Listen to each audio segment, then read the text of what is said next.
RFM matin 8h jot na ba tegale El Hadj Assane Gueye yegsi na ci xabaar yi ci wolof ci gàttal bisimilah salaamaaleykum El Hadj. waaleykum salaam Hadj Babacar ñu ngi lay ziar ñëpp ñi ànd ak RFM di leen ñaanal jàmm di sàkku ñaan ci ñëpp xibaar yeeg résultat BFM yi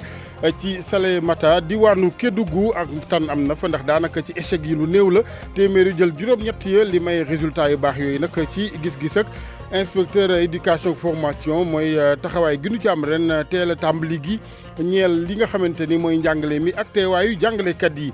groupe de réflexion bi ngir jàmm ca Casamance ñoom ne bu nu sañoon ñu gën a daal di yokk pas-pas ak parlu ci mbir yi ndax li ñuy gis ak di xeeñ du lu neex lu mën a xajamal la effort ak jéego yu am solo ñu def ba fii ñeel Casamance ñu dëkkee ca Passy ñoom la ñu bëgg mooy ab brigade gendarmerie li ko waral di càcc gi agression yi dañ fa nemmeeku lu ca bari jamono yi ca googu diwaan Passy ca Foundiougne ci technique bi Abdoulaye Diop.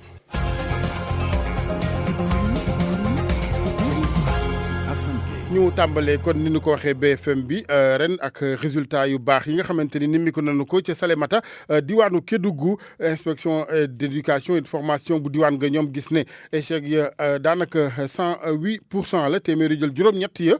ci ñaari téeméer ak juróom fukk ak juróom-benn di candidat loolee ne ay performance di jéego yu am solo nag ñu am ci njàng ma li ko maye bokk na ci teel a tàmbali gi ñeel njàngale mi ak it teewaayu jàngalekat ya dañu ciy teewlu ki nga xamante ni mooy inspecteur éducation formation bu Salémata Abdoulaye Gassama ak Ibrahima Diabakhate. leen li également aussi mooy ni mu examen bi demee nii amul benn rëq-rëq inspecteurs yi demoon nañ sur le terrain ku nekk sa zone également géographique jury bi fa nekk également yaa ko supervisé xool la fa nekk yëpp ñoom également ils l'ont fait ba ku nekk génn na benn rapport bu mu war a déposé également ñu war a envoyé à l'IA. benn bi également mooy résultat yi ren daal résultat yi amagum daal vraiment ndax boo xoolee ñi nga xam ni ñoo lajj ba faw définitivement. boo jëlee téeméer bu nekk juróom-ñett lay nekk téeméer boo jël juróom-ñett dong ñoo si laaj définitivement kon léegi boo xoolee am na ñoo xam ne ñii jàll nañu premier groupe am ñoo xam ne ñu jaar deuxième groupe ñooy soo leen boolee que yàlla vraiment def na si jàmm ak xéewal ba ñu jàll nañ dem ba téeméer bu nekk juróom-ñeent fukki yi ñooy jàll ñu moom vraiment kontaan na si trop. ñu jàll ba bët Saloum bu Sénégal waxtaane jàmm Casamance ak li nga xamante ni mooy ak yëglu tukkee ci groupe de réflexion bi ngir jàmmi diwaan ga ci kàddu Noa Cissé bokk ci googeek mbootaay bu sañoon daal ak yokkute ñeel parloog pas-pas gi daal di am ci kilifa yi rawatina ngir jàmmi Casamance ndax dafa gis ne am na ay signaux di liyaar yoo xamante jamono yi mun na ñëw xajamal li nu ca liggéey ba fii ñeel jàmmi Casamance Noa Cissé ak Lamine Ba. yaakaar bi ñu amoon maanaam commencé ci am sikk dañu amoon yaakaar ni depuis 2012 ba tey jàmm bi commencé dugg ndànk-ndànk Casamance jàmm jooju maanaam am na lu bëre lu ko commencé gàllankoor ci li ko commencé gàllankoor am na maanaam loo xam ni kii mun nañ ko jàngaat ci li amoon Boffa Bayotte ñaareel bi itamit dañu attaqué pont Niambalan te ñi ko attaqué woon li ñu bëggoon mooy vraiment toj pont Niambalan taqale département Oussouye ak voilà li des ci Casamance mais tiitange bu rëy la andi ñetteel bi itamit am na zircon bi ñu war a exploiter Niafran zircon boobu andi na coow lu bëri xuloo ŋaayo beneen fànn bi mooy maanaam exploitation ressources naturelles donc li dal ñeneen ñi ñun tamit war na mën nañu dal loolu moo tax war nañu moytu daal suñ gisee véritablement lépp loo xam ne ki war na jut fitna surtout renforcer loo xam ne ki fitna bi ñu fi am déjà vraiment ëpp nañu loxo su naree am beneen fitna bu ci ñëw tegu véritablement dinañu sonnal loolu moo tax daal ñu bëgg vraiment ñun ñëpp ñu waxtaan ci pour que ñu def kantulaay kattan pour que véritablement li ñuy gis nii ñu am si ay préoccupations que mu bañ a law. Noa Cissé bokk ci mbootaay gi taxaw ngir jàmmi Casamance kàddu yooyu mu yëkkati ci jamonoy ndaje mu ñeel jàmm Casamance bu fa collectif organisation société civile yi doon amal la ñu wàllu ñàkkum karange di gën a am doole ci Passy département bu Foundiougne la ne jaaxal askan ba fa ne bu nu sañoon ñu ne ab brigade gendarmerie ndax fan yi daal càcc yeeg lii di agressé gi bari na fa lool Aminata Goudiaby ay cambriolage wala sax sàccug jur luñ koy faral di nemmeeku ci Passy dafa tàmbali di bëri nee ñu ña fa dëkkee tëddatuñu nelaw ba yandoor ndaxte situation insécurité bi saa yu xëyee mu mel ni luy gën di am doole Serigne Modou Thiam moom mooy secrétaire municipal bu commune bu Passy. insécurité Passy lu ñu jaaxal la surtout càccum jur gi dem nañ ba nit ñi boo tëddatee guddi doo mën a nelaw nit ñi daal amuñ jàmm. ñàkku kaaraange googu nag moom Serigne Modou Thiam di wax li mu jàpp ne moom moo ko waral foofee ca Passy. Passy zone carrefour la parce que ku seet Passy c'est un point stratégique au niveau du département de Foundiougne te Passy xam nga si ancienne communauté rurale du Sénégal si la bokk c'était l'une des plus grandes dëkk yi nga xam ne ñoom ñoo ko wëral seen activité yëpp ci biir Passy lañ koy defee Passy également luuma bi nga xam ne ñu ngi koy organiser tous les samedis mun nañ wax ne mooy luuma bu gën a mag ci au niveau de la région de Fatick. saafara bi nag benn la mooy tabax ab brigade de gendarmerie foofee ca Passy. liñ bëgg mooy bu ñu amoon une brigade de gendarmerie ñu installé ñi ko def nañ une délibération du conseil municipal jox nañ leen un terrain de 40 sur 40 ñun daal bu ñu amoon brigade ragal nañ ne xaj na dina wàññi yenn yi. moom mi nag autorité yi la bëgg ñu bàyyi ci xel ngir ñu mën a décourager ñi nga xam ne ñoom ñooy defkatu ñaawteef yooyu Aminata Goudiaby Fatick RFM. jërëjëf soxna Aminata RFM juróom-ñetti waxtu tegal juróom-ñaari minutes. pour man RFM mooy rajo bi gën a jege askan wi. RFM rajo bi jaamu seen soxla. liggéeykat yi ci wàllu collectivité territoriale yi Sénégal la nu bëgg mooy taxawal ab syndicat dogal boobee ginnaaw bi nga xamante ni gis nañu ne seenaw nekkin ci liggéey bi dara baaxu ca tardé ci salaire yi lu jëm ci wàllu versement cotisation sociale yeeg yeneen ci seen wàll nag association maire yi Sénégal ñoom ne ñàkkunu ànd ci taxawal syndicat bu ni mel waaye ñu ngi leeral ni lu jëm ci li nga xamante ni mooy wàllu tardé ak payoor yi am na ci matuwaay dañu ci déglu secrétaire général boobee mbootaay d'association maire yi Sénégal Mbaye Dione mooy maire bu Ngoundiane ñu teewlu ko Lawbe Diagne. li ñu war a xam rek mooy amul kenn kuy liggéeyloo doomu aadama nga bëgg bu weer deewee nga bañ ko fay dafa fekk ne jamono yi ñu toll gox yi ak goxaan yi dañu am tuuti jafe-jafe ci wàllu koom parce que ñu ëpp ci ñoom état bi moo leen di jàppale état bi tamit dafa am nu moo doxee waaye weer bii ñu nekk état bi def na tout ba verser fonds de dotation yi ak fonds de concours yi ñu ngi xaar yeneen moyens yoo xam ne dana permettre véritablement ñu jël en charge les travailleurs ba nga xam ne jafe-jafe salaire dana weesu suñu ginnaaw volonté président de la république décret d'application yi la ñuy xaar ba nga xam ne ni ñuy traité fonctionnaire état central noonu la ñuy traité fonctionnaire yi nekk ci gox yi ak gox-goxaan yi ñu bëgg rek ne donte loolu seen droit la ñu xam ne maire yi duñu ay adversaire au contraire problème yooyu am ñun la gën a métti ñu war ko àndandoo waxtaan ak ñi nga xam ne ñoo ŋànk réew mi ak ñi nga xam ne ñoo yore département de la gouvernance locale et de l'aménagement du territoire ba nga xam ne gox yi ak gox-goxaan yi dinañ gën a am kattan dinañ gën a am koom. ñu waxtaanee dialogue national bi ak li nga xamante ni mooy gis-gis bi ci ministre de la santé Abdoulaye Diouf Sarr am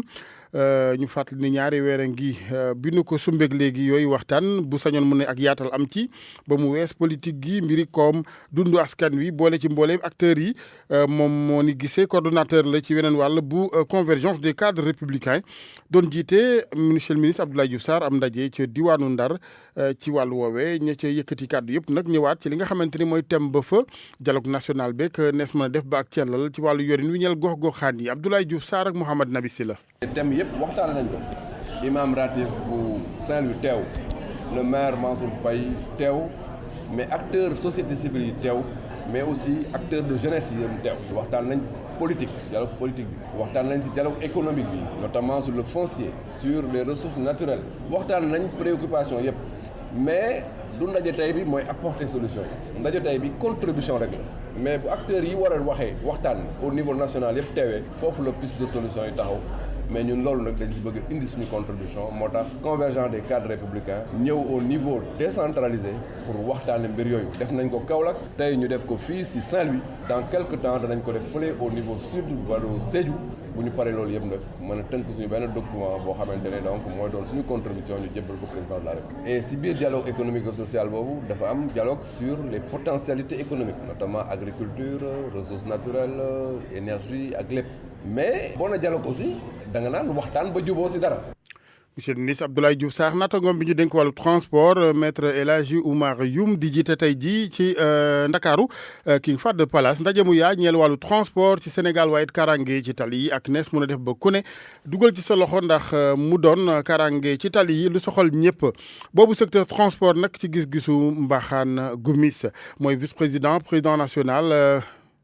c'est le vice-président plutôt bu syndicat transport routier yu Sénégal bootu ci CNTS dafa jàpp ne secteur bi moom wares na ko raxas ci gàttal la mu gis rek mooy kon bennoo seen biir acteurs yi jo maxoon ni mbirum transport mel jamono ji neexul dara premier vice-président syndicat bi lëkkale transporteur routier te ñu bokk ca CNTS secteur bi doxalinam dafa tilim mu am ay jafe-jafe Pierre Mbakhane Gomis. dama naan transport bu doon ndab la ñu war see kii bu suñu waaj dafa tilim dañ ko war a raxas ba mu set secteur si taali bi loolu muy am na lu ci ne loo xamante ni war nañ ko dindi lu ci am te war see am ñàkk ànd bi ñàkk jubóo bi ñàkk déggoo bi deme sago bi dema bëgg-bëgg bi fàtte yoon jaawale bi ñuy jaawale syndicat ak regroupement jaawale bi ñuy jaawale syndicat ak fédération mais jaawale bi ñuy jaawale également syndicat politique loolu lépp war na doon loo xam dañ koo war a ca fóot mooy dee tekkantal lenn lu nekk mu xam ne mu doon tege ko nere loolu lañ tuddee assainissement am nañ jafe-jafe ci sell bi mais am nañ jafe-jafe surtout ci ñu dugal leen ci caisse de sécurité sociale mooy fexe ba ñu inscrire leen IPRES. nekkin boobu tax Pierre Mbakhane Gomis ne candidat la ci syndicat bi ngir fexe changer doxalinu transport waaye problème am na ndax seen congrès jamono ji dafa am jafe-jafe ngir ñu mën ko amal. da ci am ñu bëgg ñu defaat vente de carte complémentaire vente de carte complémentaire mooy moo ñu ubbiwaat beneen bunt pour jaayaat carte man mi nga xam ne maa ngi jiite syndicat transport 95 département Mbour carte laa jaayam ñu woote congrès ñu sukkandiku ci li ma jaay ci carte man ci mandat ñu fal ma 98 carte laa jaay mais xaar ba bés bi jot wala mandat jeex ma sa koo def carte yi ma doon jaay durant ci biir mandat bi moom lañ ma calculé ci laa demee congrès carte yooyu ma doon jaay diggante 95 ba 98 lañ ma calculé ci laa defee congrès 98 pour jiite région Thiès mais également carte yi ma continué di ko jaay moo ma may bi defee congrès 2004 ma nekk premier adjoint national. beneen jafe-jafe boo xam ne war nañ ko fi jëlee ci gis-gisu Pierre Mbakhane Gomis mooy ñi yëngu ci mbirum politique ni ñu duggee ci syndicat yi mu yokk ci ne ñi yëngu ci mbirum politique seen place feneen la waaye di ci syndicat yi. jërëjëf Jo Maroon ñu wutali Kédougou ak mbayam ceeb bi foofeek li nga xamante ni mooy matuwaay yu ñu ci jël ngir la nuy góob ca tool ya ak yokkute am ci bokk na ca daal di gën a yokk ndëgërlaay ci wàllu jumtukaay ñi yëngu ci mbayam ceeb mboomee leeral Ibrahima Jabaxate. li ñuy sentu ci formation bi mooy gën a jàppale béykat yi pour ñuy soppi seen i jëfin ci wàllum mbéyum ceeb rawatina nag seen am-am Mamadou Lo agronome la expert ci wàllum mbéyum semence ceeb. naanaan na ngay tippoo tool bi jóge ci tool bi noo koy labourer noo koy jiwee ñaata dose nga war a utiliser ci engrais ci semence boo ko dee sarcler maanaam ngay dindi ñax mbon mi nan nga ko war a defare boo dee garder noo koy garder booy récolter noo koy récolter boo ko dee góob wala nga koy bàcc yan yoon nga war a jaar condition yi mu laaj yépp waxtaan nañ ci tey boo ko dee stocké nga koy garder di conservation dans quelles conditions ko war a def ni leen semence nekkul loo xam ni rek da nga yeewu suba dugg ci day loo xam ni il faut que téere la da nga ko war a jàng. taxawaay bi Sadab Sarr amal jamale ko ci béyum ceeb fii ci région bu Kédougou doon na li béykat yi rafetlu Samba Diallo Garanke moo yore kaddu béykat yi. formation bi amul morom parce que fas buy daw moom ngay labbali ñun amoon nañ ci xam-xam mais yokk nañ xam-xam fu ne nii ñii ñëw nañ jógee Kolda ñëw fii di ñu jàngal kooku avantage la ci ñun bu baax a baax xam nga amoon nañ xam-xam léegi indi nañ beneen xam-xam ñu yokk ñu boole ko bu déwénee bu soobee yàlla rendement biñ ci sentu ñun liñ par rapport ak li ñu yoroon ak li ñu yokk kooku moom bu déwénee heure bii déwén boo ma intéressé danaa la wax beneen résultat bu dul bi. li ñuy sentu ci campagne agricole bi ren mooy waa Sadab Sarr mën a collecter li 680 tonnes de riz plateau ak bas-fond pour ñu gën a mën a jàppale unité de conditionnement bi nga xam ne mu ngi basé wu fale ci diwaan Kolda. Ibrahima Diabakhate Kédougou RFM. RFM Sport. tàggat yaram ñu dalal Malal ci ñox Diagne maa ngi lay nuyu Malal la. maa ngi la fayal a Jasan. yaa ngi xaar coupe bi wala. dans 2021. incha allah incha allah waaw. ayca ñu wéy ci football gi Teungueth FC nag moom. dañoo lànk. balaa ngay wax sax man am naa ci xalaat. il faut que gars yi trouver les moyens ñu dem participer nag wala. ah waaw xam nga tam compétition na ci gars yi jàpp nag. compétition africaine nekkul lu yomb. ndax déjà rek la ngay jënd ci billet avion pour yóbbu ñaar fukki nit ak ñett gën jaa tuuti. ci pàcc bu ne dëkk hôtel lekk ak naan yooyu yëpp dafa di ay budget yoo xam ni. bu nekkee ni équipe bi fii ñaaree la mu yor ak as néew mateewu ko bu ci bëggee boole loolu dafay daal di doy waar moo tax ñoom ñu teel a jóg seen bopp xam ni bët du yenn waaye xam na lu bopp attan ba tax na daal di ñoom daal ren. du ñu teewal Sénégal ca coupe boobu ñu duppee coupe CAF mooy coupe de la confédération africaine ndax ñoom ñoo gagné coupe du Sénégal ñoo ca war a dem waaye ñoom daal nee nañu guddi yi ñu toll nii ci wàllu koppar mënuñu ko ci wàllu tam ay joueurs parewuñu ndax liggéey bi mu ngi door a tàmbali te yëf yi ñu ngi ko war a suwe juróom-ñeenti fan fukk benn fan ci weer août bi di teru daanaka loolu la ca des kon matur sax daanaka ñaar fukki fan ba tax daal ñu jël dogal booba loolu nag di mbir moo xam dinañ ko xóotal ci diggu bëccëg gi ba xam lan la ca fédération jàngat ba xam waa Tëngéej yooya tam naka la ñu amee njàngat ca la xew waaye li wértu dala mooy ci fukki at yi nga xam ni def nañ ko football professionnel ci réew mi équipe mosut a gagné ba noppi déclaré forfait man forfait foog naa ni ci nawetaan képp la ñu ko yemale waaye pas ci haut niveau bi leneen itam keneen koo xam ne ndax dañ ko war a forfait wala duñu ko forfait mooy Aliou Cissé gannaaw ba nga xam ne yóbbu na équipe bi ba final Sénégalais yi ci ku ci nekk wax nga sa xalaat ci li nga gisee liggéeyam ndax war na fee des wala waru fee des tontu bi ci micro ci reportage yu Oumar Mbow. jugee joueur dem ba doon kuy tàggat. demaat yokku xam-xam bi. booy moom bu leen tax. Aliou Cissé nekk sénégalais bu njëkk bu yóbbu équipe nationale bu Sénégal ca finale de Coupe d'Afrique des Nations askan wi kontaan lool ci li muy woowee liggéey bu rëy bi Aliou Cissé def ñenn ñi ànd ak bàyyi ko ci boppu sélection bi ak yokku salaire am El Hadj Niang ak Papi dem sax ba proposer ab somme. luñ ko laaj yëpp def na ko quoi laaj nañ ko pour mu yóbbu ñu mondial yóbbu nañu mondial ñu dem CAN bi yóbbu nañu final liggéeyam baax na quoi mën nañ ko yokkal benn 25 ans voire même 30. donc nañ ko joxaat chance am ñu yokkal ko salaire am ñu ko mënee defal 20 millions ñu defal ko 20 millions mu yokk ngóoram mu yokk encadrement. ki ñu fekk mu toog ci buntu këram ak njabootam cari 11 bu Médina soxna si am yaakaar bu rëy ne bu fekkente ne am na kenn ki mën a indi Coupe d'Afrique fii ci réew mi Aliou Cissé la. Aliou Cissé saaga nañ ko xas nañ ko wax nañ ko lu ne mu ànd ak ngoram rek mu ngi fas joon ba yàlla indi ñu final xëy na lii yàlla moo ko dogal coupe bi Aliou Cissé dina ko indi fii incha allah moo ñu bëgguñu keneen. ngóor si nangul wax turam mu mel ni defetu final bi métti na ko lool te loolee mu jàpp ne Aliou Cissé ko waral. Aliou Cissé na may nit ñi na may yeneen gars yi ñëw am seen chance. di nga nit bool doo ko lekk ba ñëdd ko li ñu koy fay du xaalisu kenn xaalisu Sénégal la ñëpp ko bokk bàyyi gàcc nekku ci lu yées final bu ñu ñàkk aljuma ji askan wi ñu dajel di rafetlu parcours Aliou Cissé depuis buñ ko tabbee ci kaw boppu équipe nationale bu Sénégal bi waaye ñoo ngi koy woo ngir mu gën a ubbeeku. daf ko war a di déglu moom Aliou Cissé man moom laay Aliou Cissé moomee nag ñu fàttali ni daal dafa signé contrat boo xam ni dana war a toog fii ba 2021 te ministre bi tam nee na la mu bëgg moo ñu bàyyi ko mu liggéey dinañu kon déglu technicien ñu xayma li nga xam daal salaire def nañ ko ci Coupe d'Afrique bi ñu xool la ca baax ñu dëgëral ko la ca am ay ndëngte ñu seet ne suy def ba joyanti ko ngir nag tëj pàcc woowa tey jii am na baal wu rëy woo xam ne daal des koo fas yéene maye ca place de la nation Youssou moom moo woote foofu ngoyaan gu rëy ñee na boori 19 heures daal na gars yi ñëw def seen i ay faari mbaam pecc mi door ndax amut ay ñëw di def jafe alaaj yooyu daan daal bu ngeen dikkee daal bu sabar si rëkkee mbéy jee for na ndëndi rek na démarré waaw ñu necca pour daal sa mbaxloo rek waaw ñun kay moom suñu noonu doon xaar ñu mer ak waa Algérie jom mi nañ ci ñun de. waaw bégee rek. danaa jox nañu prix fair play kay. mu ngoog. dana ko wane rek alaaji dana ko wane doxee ko moo gën a wóor. léegi nu jeexal ak wàllu handi basketball Pikine dégg nañu daal di démb ndax boobu ba léegi ñoo ngi doon daw ci lii ngir nekk champion du Sénégal ci wàllu handi basket si góor ñi loola démb la ko yàlla dogal dañoo daal di final ba noppi dóor nag waa Dakar Plateau yi nga xam ñoom ñoo doon tegale di jël yëf yi ñu dóor leen ñeent fukk ak juróom-benn la waa Pikine yi am waa Dakar Plateau yi am fanweer ak ñaar léegi nag yëf yaa ngi xewoon ci stadium Marius Ndiaye moo doon jeexal saison basket bi ci mim réew kon ñuy ndokkeel bu baax waa Pikine ak président Djibi Ndiaye bi nga xam ne moom itam ku yëngu la ci wàllu woowu léegi ngir fexe kon ba andi basket bi gën a jëm kanam ci réew mi moom ak Yoro ñaa ñoom ñoo ci liggéey lu bëri bëri. jërëjëf Malal di la jaajëfal ci liggéey bu am solo bi macha allah. ak toute l'équipe maa ngi ñëw ngërëm yi jeexagul ñoom Youssouf Cheikh Tidiane tey moom. émission ngërëm lañ koy def parce que dañoo bëgg ci yéen nag. macha allah yàlla jàmm yàgg. amiin Malal. ak RFM kumpa jeex na. chronique culture bi ñu ànd ak El Hadji Ndate Diop. dal leen ak jàmm Youssou Ndour waaju mbalax fas yéene sargal gaynde yu Sénégal gannaaw ba ñu jugee ca Égypte taxawaay bu rëy bañ fa def ñoom ñooñu indaale titre champion d'Afrique ci wàllu ko football mu fas yéene lee jagleel ab concert niki tey jii ca place de l'Obélisque Youssou Ndour lañ ciy déglu ci micro Mamadou Amar Ndione. je crois que li ñu gis Sénégal drapeau yi ñu génne ko un peu partout au Sénégal loolu la ñu bokk ñun ñëpp et loolu mënul woon lutul dem delloo njukkal joueurs yi donc Coupe d'Afrique bi dama ci àndoon nag benn